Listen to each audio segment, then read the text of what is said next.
Hello guys, ഇന്നൊരു Sunday ആണ്. ഞാൻ രാവിലെ എഴുന്നേറ്റ് വന്നപ്പം നമ്മുടെ സൂര്യൻ വന്നിട്ടുണ്ട് കേട്ടോ. ഇത് നല്ല രസമാണ് കാണാൻ, ഒരു ഓറഞ്ച് കളറ്. അപ്പം തന്നെ ഞാനും വൈറ്റമിൻ ഡി ആയിട്ട് കുറച്ച് പ്രശ്നത്തിലാണ്. അപ്പോൾ എനിക്ക് രാത്രി ഉറക്കമൊന്നുമില്ല, മുടിയൊക്കെ ഭയങ്കരമായിട്ട് കൊഴിയുന്നു. കുറച്ച് വെയിൽ കൊള്ളാമെന്ന് വെച്ചു. അപ്പോൾ തടസ്സമായിട്ടൊരു ഓലമടൽ. അങ്ങനെ കുറച്ച് വെയിലൊക്കെ കൊണ്ടതിന് ശേഷം ഞാൻ റോഡൊന്ന് ക്ലീൻ ചെയ്യാമെന്ന് വെച്ചു. അപ്പം എല്ലാ സൺഡേയിലും ഞാൻ ഇങ്ങനെ റോഡ് ക്ലീൻ ചെയ്യാറുണ്ട്. നമ്മുടെ പരിസരം തന്നെ വൃത്തിയായിട്ട് സൂക്ഷിക്കുക. കാരണം ഇപ്പോൾ ചൂട് സമയമല്ലേ, ഇഴജന്തുക്കളൊക്കെ ഒത്തിരി വരാൻ ചാൻസ് ഉണ്ട്. അപ്പം നമ്മളായിട്ട് അത് ഒരു വരുത്തണ്ടല്ലോ. അപ്പം നമ്മളായിട്ട് തന്നെ ആ തടസ്സങ്ങളൊക്കെ മാറ്റുക. എപ്പോഴും നമ്മുടെ വീടും പരിസരമൊക്കെ നമ്മൾ ക്ലീൻ ചെയ്തിടുക. അതിനുശേഷം ഞാൻ ഒരു ബേസൺ കൊണ്ടുവന്ന്, പ്ലാസ്റ്റിക് ഒന്നുമില്ല, ഇലയാണ്, മാവ്, പ്ലാവ്, മഹാഗണി ഇലയൊക്കെയാണ്. അതെല്ലാം വാരി ചപ്പ് കത്തിച്ചു. അതിനുശേഷം ചെടികൾക്കൊക്കെ ഒരു ചേഞ്ച് വരുത്താമെന്ന് വെച്ചു. ഇതിപ്പോൾ ഞാൻ കുഴിച്ച് വെച്ചതേ ഉള്ളൂ കേട്ടോ. 10 മണിച്ചെടിയാണ്.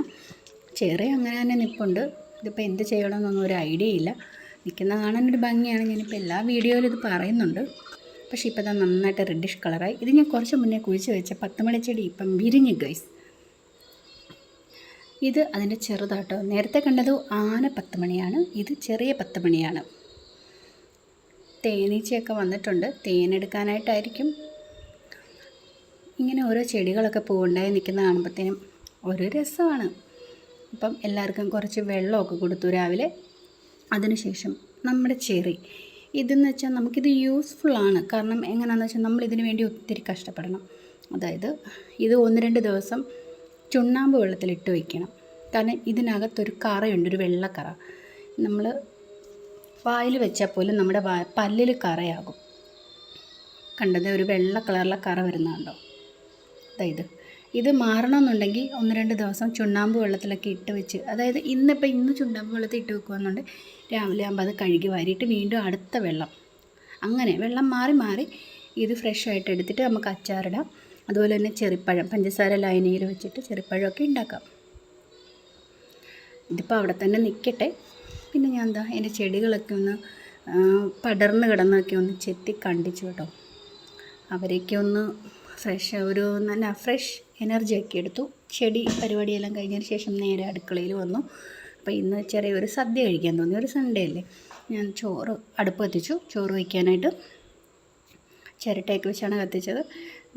കുറേ സാധനം കണി വെച്ചതിന് ശേഷമുള്ള കുറേ സാധനങ്ങൾ മിച്ചമുണ്ട്. അങ്ങനെ ചോറൊക്കെ റെഡിയായി ഗൈസ്. പിന്നെ കുറച്ച് മീൻ വാങ്ങി. മീൻ ഞാൻ അത് കറി വെച്ചു. അത് നാളത്തേക്കുള്ളതാണ്. ഇതിപ്പോൾ ഞാൻ സദ്യ എൻ്റെ പറ്റുന്ന രീതിയിലൊരു സദ്യ ഉണ്ടാക്കി. പിന്നെ കുറച്ച് നേരം കിടന്നുറങ്ങി. വൈകുന്നേരം ആയപ്പോൾ കുനാഫ കഴിച്ചു. അതിനുശേഷം വൈകുന്നേരമായി, കുളിച്ചു, ഫ്രഷായി, വിളക്ക് കത്തിച്ചു. സന്ധ്യയ്ക്ക് വിളക്ക് കത്തിക്കാൻ എന്നും ചെയ്യാറുണ്ട് കേട്ടോ. അങ്ങനെ വിളക്ക് കത്തിക്കാനായിട്ടുള്ള ഒരുക്കത്തിലാണ്. ഇപ്പോൾ ഒരു സമയം 6-6:30 ആയിട്ടുണ്ട്. നമ്മൾ സന്ധ്യ സമയത്ത് വിളക്ക് വെക്കുക എന്നുള്ളത് നമ്മുടെ വീടിന് തന്നെ, അല്ലെങ്കിൽ നമ്മൾ നിൽക്കുന്ന പ്ലേസ് എവിടെയാണോ അവിടെയെല്ലാം നല്ല ഐശ്വര്യമാണ്. അതിപ്പോൾ ഒരു ഹോസ്റ്റലായാലും ഒരു വീടായാലും ഒരു അപ്പാർട്ട്മെൻ്റ് ആയാലും ഫ്ലാറ്റ് ആയാലും സന്ധ്യയ്ക്ക് വിളക്ക് വെക്കുക എന്ന് പറയുമ്പം നമുക്ക് ഒരു നല്ലൊരു ഐശ്വര്യം നമുക്ക് തന്നെ വരും. അതിൻ്റെ കൂടെ നമ്മൾ ഏതിലാണ് വിശ്വസിക്കുന്നത് ആ രീതിയിലുള്ള സന്ധ്യയിൽ പ്രാർത്ഥനയും അതൊക്കെ നമുക്ക് മൈൻഡ് തന്നെ ഫ്രഷ് ആവുന്ന ഒരു രീതിയാണ്. അപ്പം ഞാൻ വിളക്ക് വെച്ചു. വിളക്ക് വെച്ചതിന് ശേഷം കുറച്ച് നേരമായിരുന്നു സന്ധ്യാനാമം ചൊല്ലി.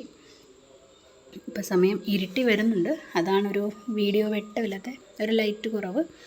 വിളക്കെല്ലാം വെച്ചു, സന്ധ്യയ്ക്ക് നാമം ചൊല്ലി, ദേവി നാമം ചൊല്ലി പ്രാർത്ഥിച്ചു.